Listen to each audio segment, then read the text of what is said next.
Thank you, Raquel, and in particular, I don't know where you've gone, thank you, Imogen. When I was a baby PhD student, I say baby, there is no way that I would have had the courage that you and Raquel have. I think you have stood up for women's rights, you stood up for yourselves, and you stood up in the face of an awful lot of abuse.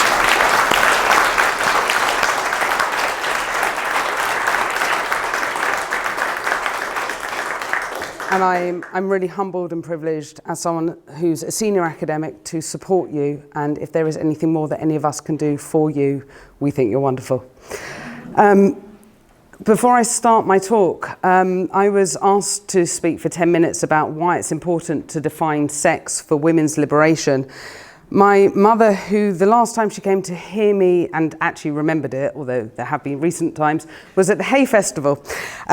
She's really proud of me, but I'm really proud of her because the first feminist book I read was Andrea Dworkin's book on pornography, and it was in her bookshelves. And I was raised by a radical feminist who came here at 15 or 16 years old to meet her boyfriend regularly. Don't tell her mum. And was part of the Cambridge feminist groups here. And that's the history and my legacy and where I come from. So thanks, Mum. Why is it important to define sex for women's liberation? Well, I work, and I'm really fortunate to work with Rosa Ochmuti. And if you don't know her, have a look at some of her stuff. She is incredibly humble and has done more for women in law and feminism in law than anyone I'll ever meet. I'm being filmed. Sorry, Rosemary. We have to define who we are, Rosemary tells me, in order to know what the problem is and to deal with the problem. And she remembers the days when we didn't have something called sexual harassment or sexual abuse. And radical feminists and second wave feminists had to define what sexual harassment was in order to deal with the problem. What I think is really key and critical for our time is that this idea of sex and how we've defined it in law is being eroded. Because if we can't define who we are, we can't protect ourselves. So I'm going to give you a module, a one-year master's module in 10 minutes. Law is important. It's not the only important thing, but it's important because it can regulate society. And law often plays catch-up to society, whether it's abortion, divorce, homosexuality. Sometimes law takes society forward, but law and society go hand in hand. 100 years ago, we had the first time that sex in this country was spoken about in law in terms of anti-discrimination law, and that was the Sex Disqualification Act 1919. It was the first piece of anti-discrimination legislation that used the word sex, and it recognised that women had been excluded on the basis of their biology, on the basis of their gonads, their genitals, menstruation, their very small brains, their very small bodies, from public life, from professions, from education. Now, we know that women went down mines, but people didn't talk about that. And we know that women did work in these areas, but they weren't recognised for it because their biology was seen as different to men. But 100 years ago, the first wave feminists fought long and hard enough that those women had this anti-discrimination law enacted for them. Women were allowed to go to universities. They were allowed to become part of professions. Although, of course, women couldn't be judges for a few more years because during their periods they might be a little bit temperamental and judge a little bit differently to everyone else. But the first wave feminists really, they fought for our right to vote, our right to be seen as equal to men. And that right was based on our biology, that no matter how we're born and what we're born with, we are the same as men and they are the same as us. The second wave feminists, I'm running through this quickly, sorry Rosemary, they fought for other rights. They fought for our rights to be given equal pay. They tried to fight for the rights of 24-hour nurseries and they failed miserably. They fought for free reproductive health and equal job opportunities.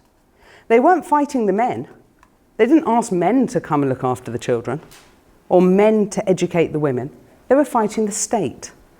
They wanted the country, the state, the government to recognise that no matter how we are born, we are equal. And if I jump into my international law hat, it's that fight for equality between men and women that also paved the way for the fight for people with disabilities, of racial minorities, religious minorities, people who are young, people who are old, people with albinism, and everyone else to be seen as equal to one another, because we are all born human and we are all born the same. The radical feminists added some extra demands, such as freedom of sexuality, freedom from male violence. And the legislation and the laws moved with those times. What happened was human rights. We're all born equal, we're all born human, and we all have the same rights. And rightly so, in 1998, the Human Rights Act came into force in this country. It brought into the UK the human rights that we all have by virtue of being born human, including the right to private and family life. Up until that point, in the UK, sex had always been defined as biology. Now, it's a famous case, and my grandma likes to talk about it when I tell her about it. The April Ashley case, Corbett and Corbett. Right? It was before the internet. It was at a time when high society were really fun to look at and talk about, and not in a Prince Andrew way. April Ashley was a transsexual. She had been a naval person. I don't know what the word is. Rhea? Officer. Not an officer. Next one down. That's the one. And she had always felt that she was a transsexual. She had quite early pioneering surgery, and she had married into high society.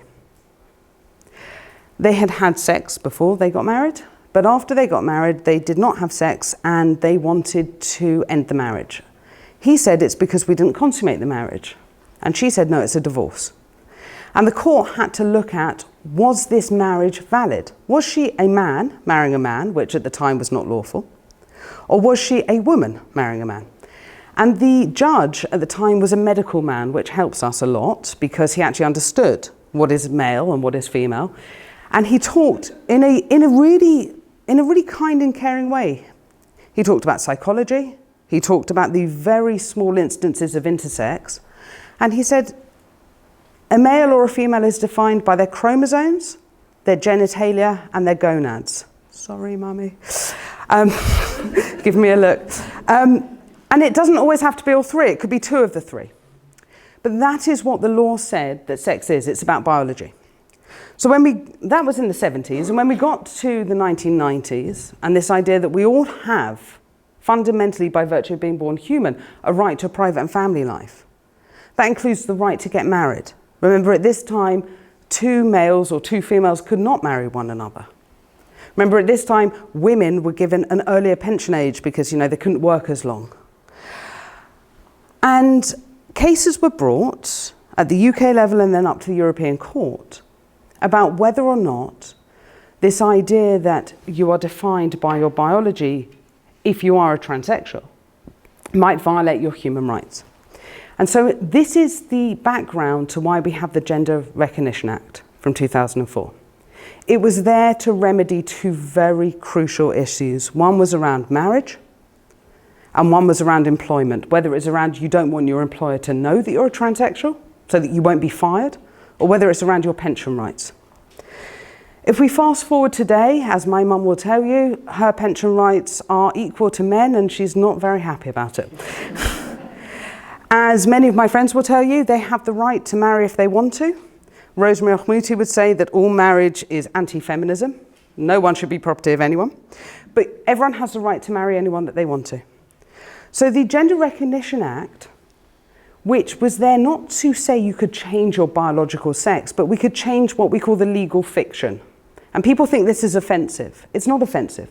Sometimes we call a company or an international organization a person to give them personhood in front of a court. It's a legal fiction. We know a company is not a person, but we want to be able to sue them, so we call them a legal person. Similarly, we might say that a male is a transsexual, so we will treat them as a legal fiction of a female or a woman in order that they could get married to a man. Those issues have now been erased. They've been erased through pension equality, through marriage equality, and many other forms of equality. Why do I go through all the law? Partly it's because I don't understand how the world works apart from law, right? Law regulates our society, and if the law's not there, we need to make it catch up. But it's more than that. The law doesn't define who is male or female. We know who's male or female. It's biology. We know that there are sometimes outliers. There are people who are intersex. Many of them are very vocal on social media, talking about their own lives in a way that we shouldn't have to ask them to do. The law says we want to treat everyone equally and uphold their human rights. And if we need to create legal fictions in order to uphold their human rights until the law can catch up and give marriage equality or pension equality, then great, let's do it. We don't want anyone to be discriminated against on the basis of who they are, who they love, or how they feel. But if we're talking about women's liberation, if we're talking about the gender pay gap, in universities, I get a 7% uplift or something like that on my salary simply for being a female professor. That's not addressing the gender pay gap. That's just kind of putting a plaster over it. If we're talking about sex discrimination in schools and the children that can't go to school because they're living in extreme poverty and they can't afford sanitary towels and they can't get them for free on the NHS. If we're talking about all the ways that women are still discriminated against or oppressed in this country, let alone around the world, then we need to define who we are. And defining who we are in law is pretty simple, in UK law and international law. Who women are is about their chromosomes, it's about their genitalia, and it's about their gonads.